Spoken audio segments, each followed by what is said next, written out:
What's good? Good morning.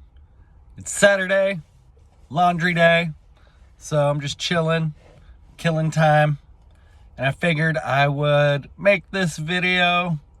It's not like anything I'm super passionate about in terms of like sex work, it's not like, oh yay, I'm all gung-ho about it. I'm actually more on the side of saddened, maybe, by the state of our culture, the depravity of our society. And so I know it's like kind of paradoxical to be disparaging the current status of sexuality within our culture and simultaneously to be advocating for sex work. But if you know anything about me, I'm an anarchist. I believe that there should be no government. A stateless society is the ultimate societal objective for humanity and our planet. And that's when we will have truly evolved and will be ready for interstellar exploration.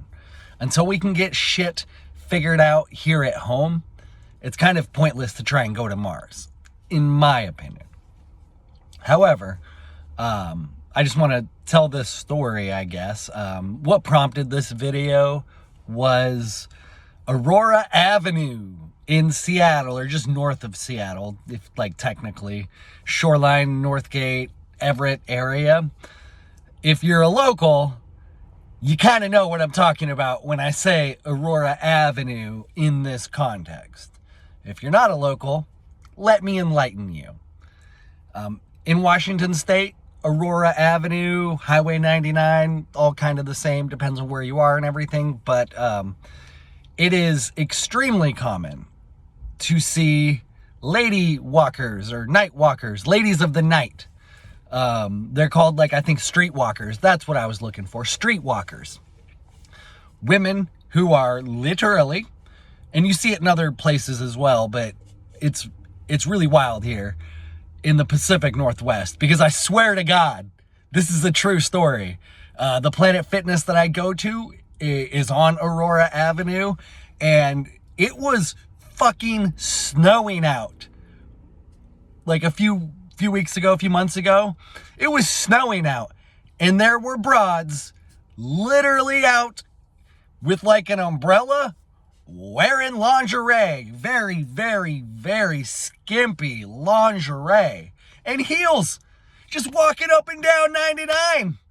And that just, like, I respect on one end, the dedication and commitment, but I'm saddened on the other end because these women likely are not doing this because they really want to.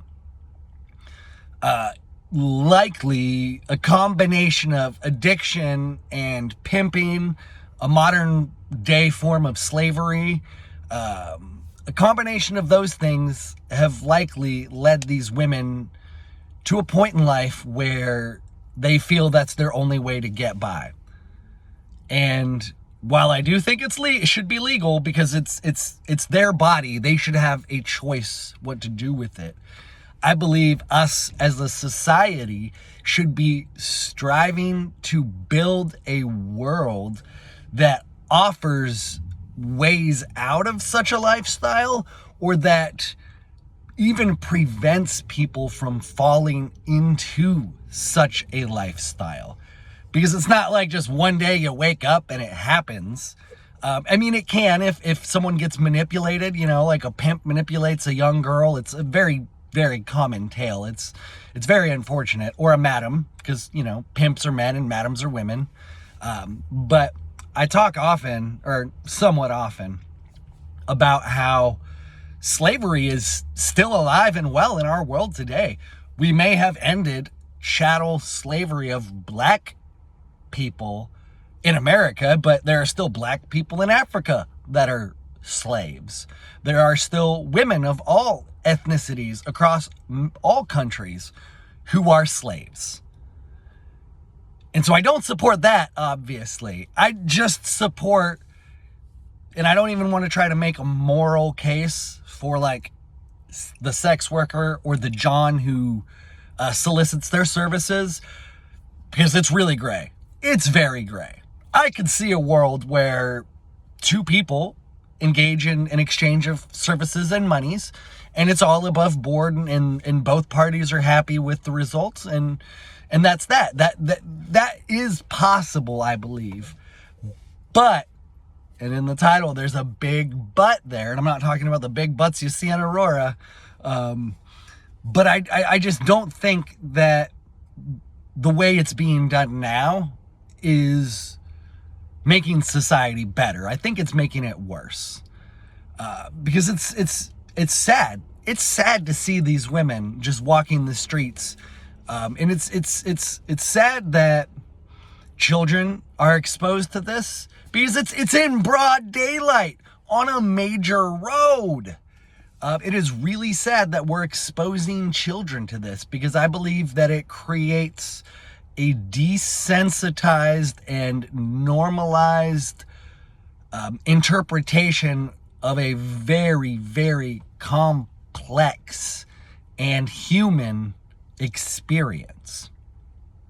And so then it gets normalized and desensitized, and they are more likely to perpetuate the problematic elements of the sex work industry.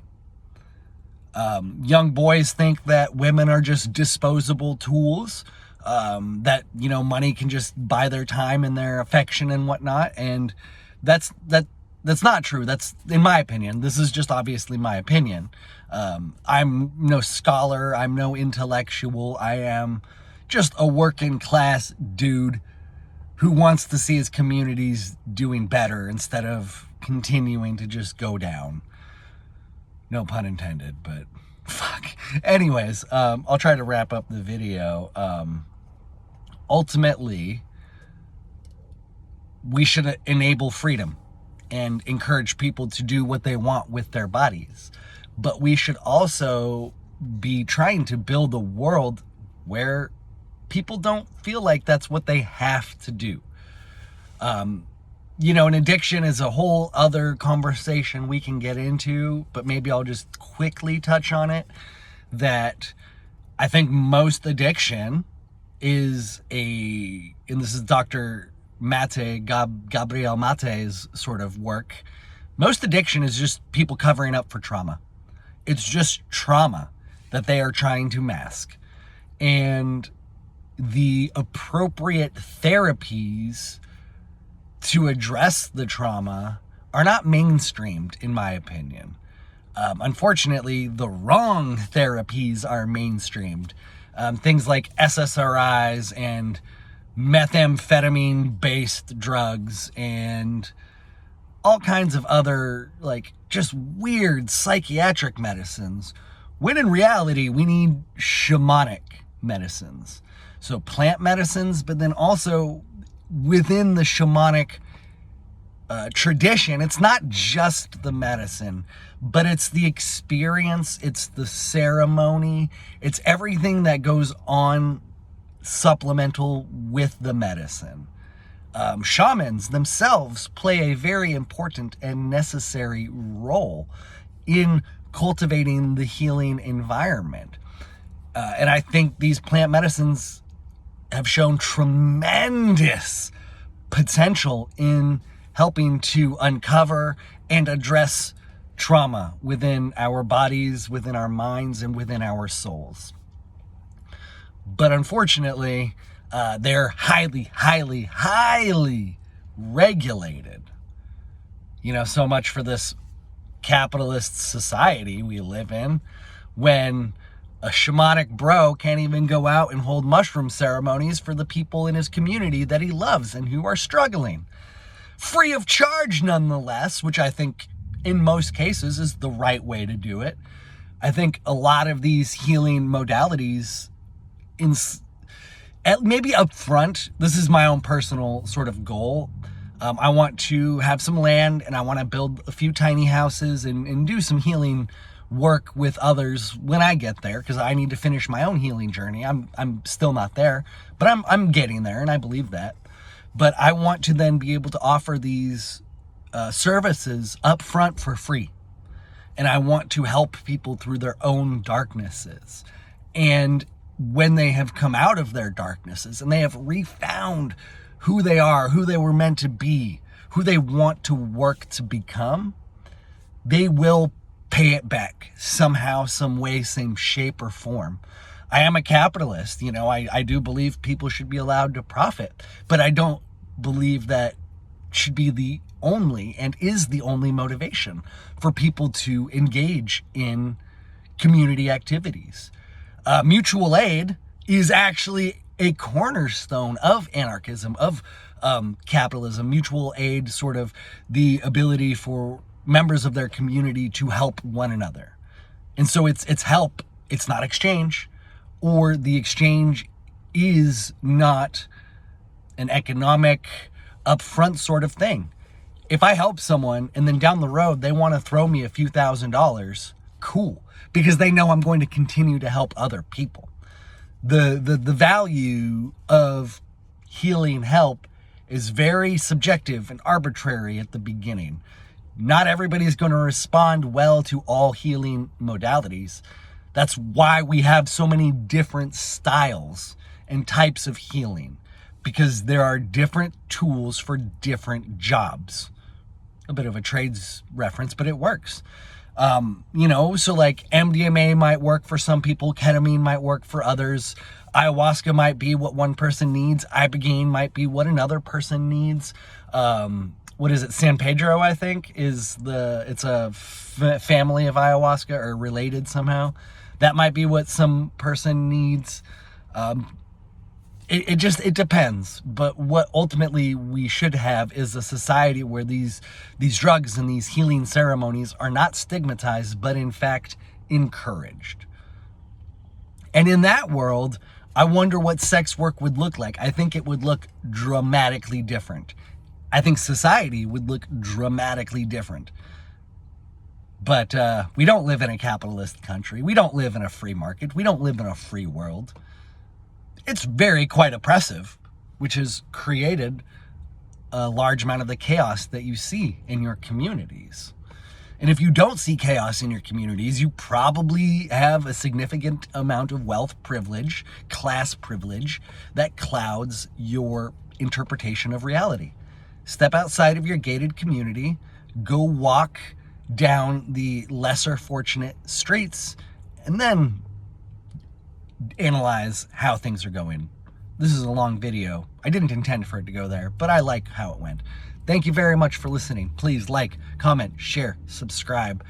I want my channel to grow, not just because I want it to grow, but because I think I'm able to provide a perspective that covers multiple sides and views and creates a greater sort of synthesis. I think, at least. But I need the input and back and forth of other people to really make progress, because that's how we are going to grow, is through conversations, through collaborations. Thank you very much. Much love.